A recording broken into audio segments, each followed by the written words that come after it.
चालान 3 लाख हुआ, RTO office वालों ने किया मेरे ऊपर। सरकार हमारी है, उसके बाप की सरकार है ना, वो बाप लगता है इनका, उसका दिखाऊंगा मैं, जो जो इनका बाप है उसके बाप का बाप है महराज। ये बात लिख लेना, मैं मार्क करके दे रहा हूँ एसएसपी डोडा को, मैं देखना चाहूंगा। देखिए हमारी बर्दाश्त का पैमाना बढ़ जाए तो आप ये मत समझना आप लोग आओगे आपको कानून दिखाने में दिक्कत होगी। तो एप्लीकेशन में वही लड़का बताएगा इसने क्या लिखा है, इससे कहीं पैसा वगैरह लूटा गया है, उसी पे कार्रवाई हो रही है। मैं एसएसपी को लिख रहा हूँ, एसएसपी डोडा को, ठीक है। क्या इस तरह के की भी स्कैम जो है हमारे डिस्ट्रिक्ट में चल रहे हैं, लोगों को जो है हाँ इस तरह के भी स्कैम चल रहे हैं हमारे डिस्ट्रिक्ट में? देखिए बहुत सारे स्कैम हैं और स्कैम करने वाले बड़े लोग हैं, बड़े लोग हैं जो खुद को इज्जतदार बोलते हैं। मैं बार बार यही बात दोहरा रहा हूँ और बड़े लोगों को मेरी बात का तकलीफ लगती है। उन्हें लगता है कि महराज जो है गलत बोल रहा, उन्होंने एक दबदबा बनाया, पुराने लोगों ने गरीब को डरा कर उस पर राज करेंगे। यहाँ ये लोकतंत्र है, ये वो रजवाड़े नहीं है। इधर जो बड़ा है तो बस उसी का चलेगा। ये लोकतंत्र है, जमहूरियत है और जमहूरियत के अंदर लोगों के अधिकार का हिफाजत करनी है। आप उनसे लूट कर उन पे गुंडागर्दी करोगे। अभी जिस माफिया को लेकर हमने वो आवाज उठाई थी, उसे लगा था कि मैं डराऊंगा तो ये डर जाएगा, मैं डीसी का नाम लूंगा, मैं सीएम का नाम लूंगा। उसने कल कहीं उमर साहब का भी नाम लिया कि वो मेरे साथ है, हम उसके पास गए। उमर अब्दुल्ला इसलिए थोड़ी है कि वो माफिया का साथ देगा। मैंने बोला है जो भी माफिया के साथ खड़ा है, चाहे वो एडमिनिस्ट्रेटर है चाहे वो पॉलिटिशियन है, एक को भी नहीं छोड़ूंगा। आप देखेंगे खुलासे बहुत होंगे, सुन लीजिए।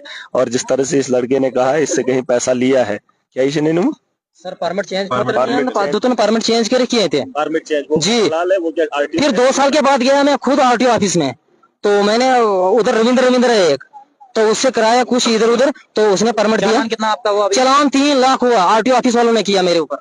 पूछने वाला हुकूमत ही नहीं थी जब सर, उसको थोड़ा सा परमिट नहीं था जी। परमिट के पैसे शायद नहीं लिए, शायद के आरटीओ सर उसने आरटीओ नहीं सर, कुछ नहीं है, डीसी कुछ ही नहीं है सर। आपने क्यों दिए थे फिर? सर वो बोल अब मेरे पीछे आने लगा सर, बोलने लगा मुझे पैसे दो। वो उधर ही बैठा आटे में है जी, मैं पैसे चाहिए। देखिए मैं यही कह रहा हूँ, बार बार कह रहा हूँ, अगर एडमिनिस्ट्रेशन ने ऐसे माफिया को नहीं रोका, अब ये जो लड़का बोल रहा है क्वेश्चन में 1.5 लाख सर 80,000 रुपया आपके सामने, क्या मजाक है ये?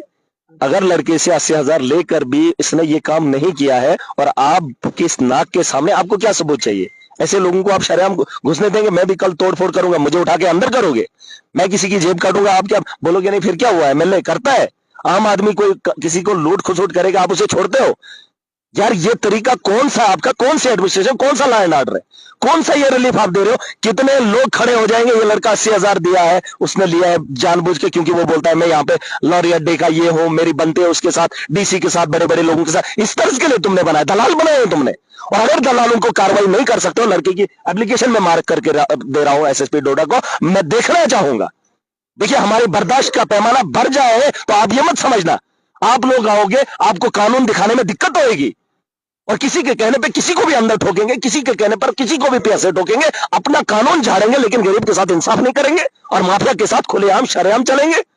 कितने सबूत तुम्हें चाहिए इन लोगों के खिलाफ अंदर करने के लिए? क्योंकि बराबर के शरीक को सुनने में आया कि उस अड्डे वाले ने किसी एक ऑफिसर को गाड़ी दी है, स्कॉर्पियो है, स्कॉर्पियो चलाएंगे, है स्कॉर्पियो पे बैठकर लोगों को बेवकूफ बनाएंगे और बताएंगे कानून हमारे पास। तुम्हारे पास कानून है तो कानून में रहकर इंसाफ कीजिए लोगों के साथ। मैं बार बार बोल रहा हूं, मैं उतनी ताकत नहीं रखता हूं जितनी इलेक्शन में था। महराज जितने वोटों से जीता है, इतना मत समझना 23,000 वोटों का एमएलए है, ऐसा नहीं है। महराज एक पूरी ताकत लेकर आएगा और तुम्हें एहसास होना। कल भी आपने फेसबुक हैंडल पर आपने एक डाटा शेयर किया था, जिस डाटा में आपने कहा था 18, 19, 19, 20 और इस तरह की बहुत सारी लाइबिलिटी उस बंदे की है, तो उसका थोड़ा सा जिक्र करें। ये दे देना एसएसपी डोडा को, देखें हाँ?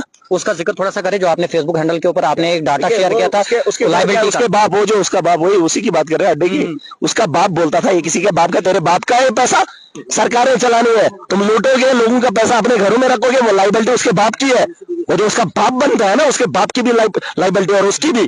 सरकार हमारी है, उसके बाप की सरकार है ना, वो बाप लगता है इनका, उसका दिखाऊंगा मैं, जो जो इनका बाप है उसके बाप का बाप है महराज। ये बात लिख लेना। इलेक्शन हुआ था डीडीसी का, उसमें 25 दिन गाड़ी रही है, वही गाड़ी रही है 25 दिन, लेकिन अभी तक। सुन लीजिए ये कहीं और बात भी सामने आई है। इलेक्शनों में जो गाड़ियां आरटीओ उठाता है, मैंने उसकी शायद चिट्ठी लिखी है, आरटीओ को मैंने वो चिट्ठी लिखी है, उसमें बहुत सारी गाड़ी वालों को हायर किया गया था आरटीओ की तरफ से, और वो हायर करने का पैसा उसने लिया है, खाया है और लोगों को नहीं मिला है। या तो आरटीओ के यहाँ से पैसा ऊपर नहीं आया है, उन लोगों को क्यों नहीं मिला है जिनकी गाड़ियां थी, उन लोगों को भी मिलना चाहिए। बहुत सारे गाड़ी वालों ने हमें कहा कि हमने इलेक्शन में गाड़ी लगाई थी, हमें पैसा नहीं मिला।